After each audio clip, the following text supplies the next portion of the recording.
চিংড়ি মাছটাকে ধুয়ে পরিষ্কার করে নিয়েছি। এখন এটাকে মেরিনেট করে রাখবো। তো মেরিনেট করার জন্য আমি লেবু,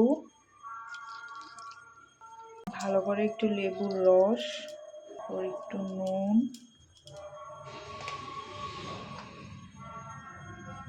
আর একটু অল্প হলুদ দিয়ে এবার এটাকে ভালো করে আমি মেরিনেট করে রেখে দেব। তো 3-4 ঘন্টার মতো মেরিনেট করে রাখবো, তারপর এটা রান্না করব। তো দেখতে থাকো আমি কি রান্না করি চিংড়ি মাছটা দিয়ে। আমার মেরিনেট করা হয়ে গেছে, এখন এটাকে আমি ঢেকে রেখে দেব। তো চলো রেসিপিটা স্টার্ট করি। এখানে ফোড়নে তেজপাতা আর গোটা গরম মশলা দিয়ে দিয়েছি। এখানে আমি চিংড়িটা বের করে নিয়েছি, চিংড়ি অলরেডি ম্যারিনেট করা কমপ্লিট।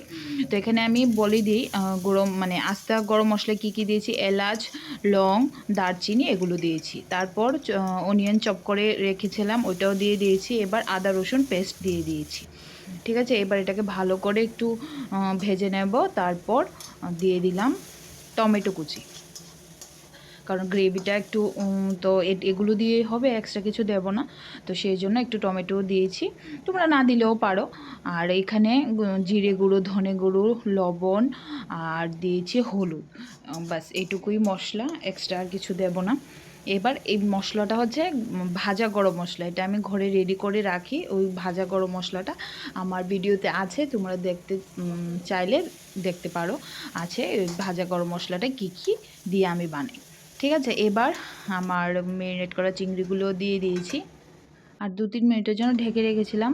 যেহেতু মেরিনেট করা বেশিক্ষণের দরকার নেই, তারপর প্রথমে আমি অল্প চালটা মানে দিয়ে মিক্সড করে নিচ্ছি। আমি কিন্তু চালটা তোমরা ইচ্ছে করলে চালটা ভালো করে ভিজিয়ে রাখতে পারো। 5-7 ঘন্টা যদি ভিজিয়ে রাখো তাহলে আর ভাতটা রান্না করতে হবে না।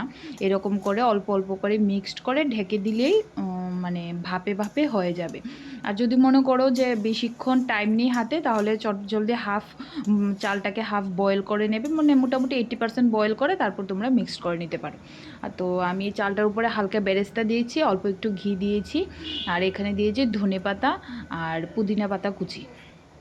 ঠিক আছে, দিয়ে এবার উপর থেকে আর একটু বেরেস্তা দেব এটার মধ্যে দিয়ে, তারপর আমি ঢেকে রেখে দেব। কারণ তোমরা যখন ভিজিয়ে রাখবে 5-7 ঘন্টা, তখন দেখবে অলরেডি চালটা 80% মানে নরম হয়ে গেছে। তো আর আলাদা প্রয়োজন হয় না ভাতটা রান্না করার।